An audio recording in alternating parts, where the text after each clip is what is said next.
100 शब्द प्रति मिनट की गति से डिक्टेशन डिक्टेशन 5 सेकंड से स्टार्ट होगा।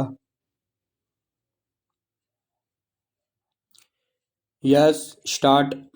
अध्यक्ष महोदय, जिस विषय पर चर्चा हो रही है वह पहले कभी भी हमारे सामने नहीं आया। चर्चा के दौरान मेरे मित्र ने कहा है कि बड़े उद्योगपतियों से हमें संबंध नहीं रखना चाहिए। उद्योगपतियों में से कुछ लोग ऐसे कार्य कर रहे हैं जो देश की जनता के हित में नहीं है। अभी एक सदस्य ने कुछ लोगों का वर्णन किया और कहा कि उन लोगों ने अपने देश की पूंजी को बाहर के देशों में भेजा है। इस संबंध में मैं कहना चाहता हूं कि सबको दोषी ठहराना उचित नहीं है।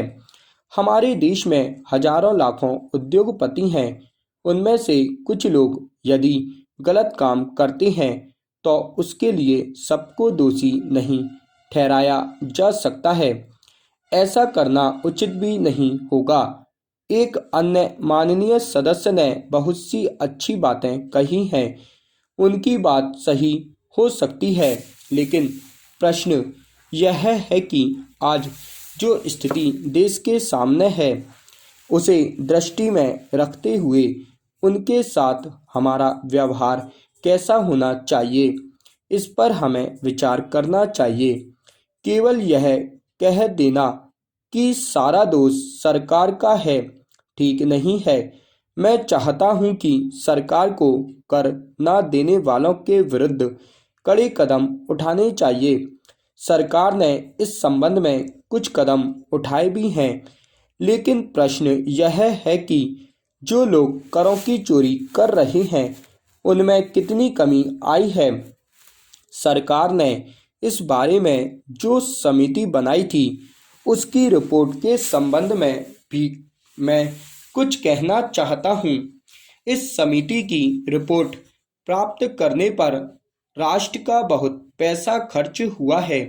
इस रिपोर्ट से ऐसा लगता है कि लोग एक दूसरे का शोषण करना चाहते हैं। मैं यह कहना चाहता हूं कि अब इस कानून को बदलने का समय आ गया है।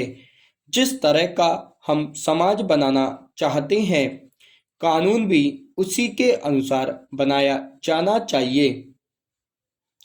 महोदय, हमारे वित्त मंत्री जी ने अपने भाषण में मूल्य वृद्धि के कारण चिंता प्रकट की है, लेकिन इसको रोकने के लिए कौन से कदम उठाए जाएं, इस संबंध में उन्होंने कुछ नहीं कहा है।